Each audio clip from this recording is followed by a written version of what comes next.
What if the reasons your photography isn't improving as much as you like has nothing to do with your camera, your location, or your editing? Well, after a decade of shooting and helping thousands of photographers worldwide get better, I've noticed the same pattern over and over again. You see, the people who improve the fastest all share a few dead simple habits. And for some reason, these are all habits most people skip because either it's too boring or they're too scared of what other people might think of them.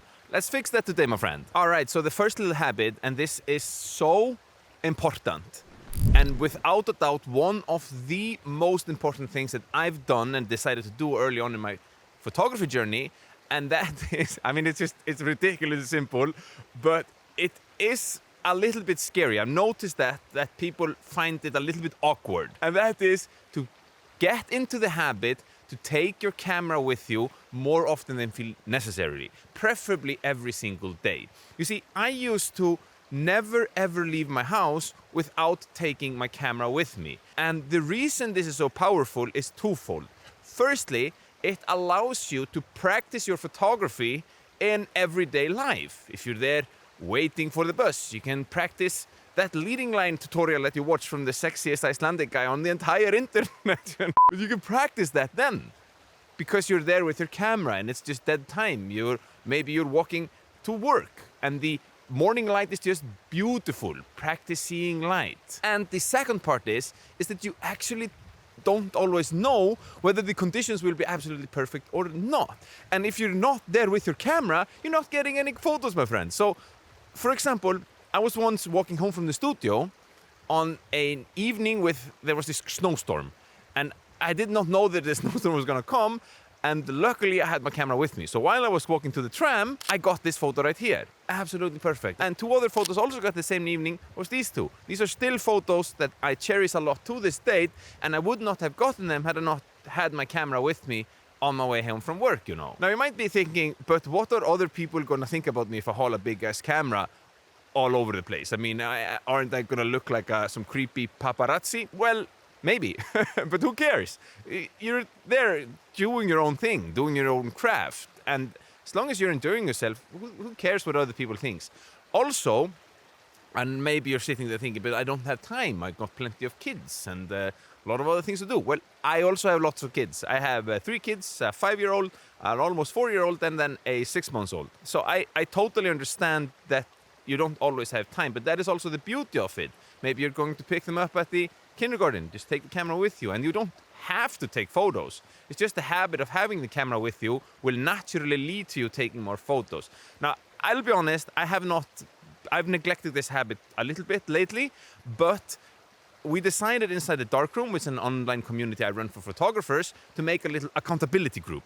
So we are, I think, 20 people in there that have, over the last month, been pushing each other to take our camera with us every single day. And I know a lot of members in there are people that were not comfortable with taking the cameras every day, but now we're in day 26. And I asked the other day how people are feeling, how these last 3 weeks have been, and how's it going. And people are saying that it's starting to feel more normal to take the camera with them, and they're less self-conscious. So get yourself some sort of accountability group. Now, if you want to join my community, the Darkroom, and get the regular feedback from me, a lot of access to me, and access to a thriving community of almost 100 photographers across the globe, then there is a slight application process just to ensure that the standards of the community and the members that come in are a good fit to the overall community based on current skill levels and whatnot. And if that sounds interesting, you can find more information in the description down below. So the next habit is also fairly simple, but it's far from easy.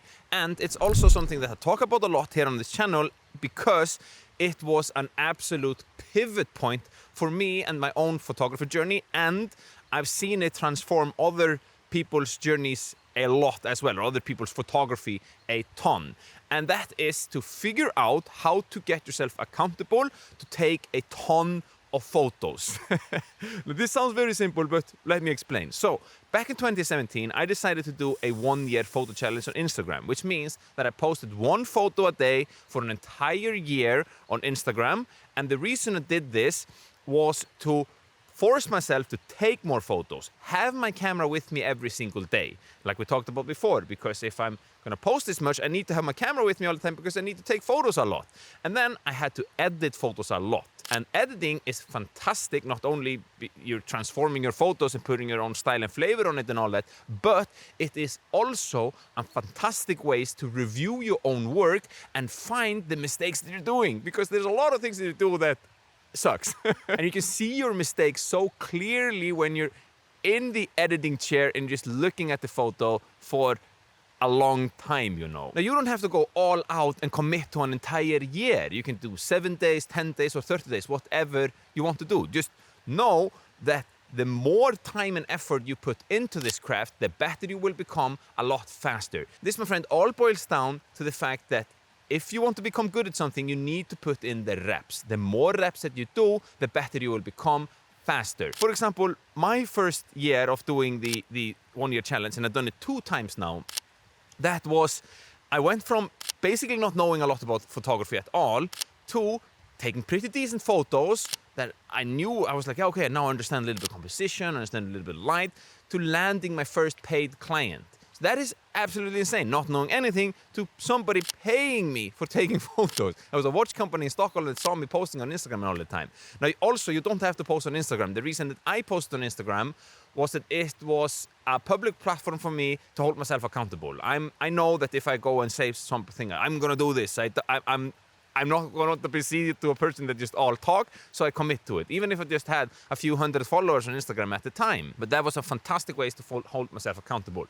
And I think in life in general, figuring out how your brain works and figuring out how to hold yourself accountable to the things that you say that you're going to do is a vital skill. So, my friend, go and do a 1 year challenge or a 30 day challenge or a 7-day challenge. God damn it. Post a photo or take photos, and I'm telling you, you will get better. By the way, if you're new or fairly new to photography and you want to learn in 14 days what took me months or even years to figure out, then check out the 14-Day Photographer. It's a beginner's course built in 2 parts. First, you dive into the essentials. We master the basics of your camera, understand how it works and the fundamentals of what actually makes a good photo work. And then, my friend, we go on a 14-day photography journey, me and you together, where every single day, 1 video lesson unlocks with 1 simple task for you to go out and take action on what you're learning. Because the truth is that you learn photography best by doing. So, my friend, if that sounds interesting to you, then you can find more information in the description down below. Alright, so now that you built the habit of having your camera with you everywhere you go, like a cowboy having his pistol on his hip, and you've also committed to a set period of time to take photos and you're getting into the groove and this is starting to feel like a normal thing, then here is the 3rd thing that you can do that will be absolutely trivial, or it was absolutely trivial to the way that I learned photography really, really, really fast. And not just really fast, just learn it properly, you know. That is more important than just being fast all the time. Everything in this day and age has to be so fast. Want to get 6-pack abs in 6 hours, do this. Want to get good at photography in 1 minute, do this. But the thing is, I used to do powerlifting for a long time, and the only education I have is actually personal trainer education. I thought that I was going to be a trainer once. So I come from the world of strength training when I was a young man, before I had kids and a little bit of dad body going on here. But the thing that all of that taught me is, of course, 1, the power of repetition, like I talked about before, but also I believe so much in focused practice and practicing with intention. For example, I've noticed that a lot of beginners, when they start out, they get all excited and they want to learn everything. In photography, you have light, composition, color, editing, camera settings, different types of cameras, different lenses. There's a lot. And if you try to learn everything at once, your focus will be scattered, and scattered learning leads to less outcome.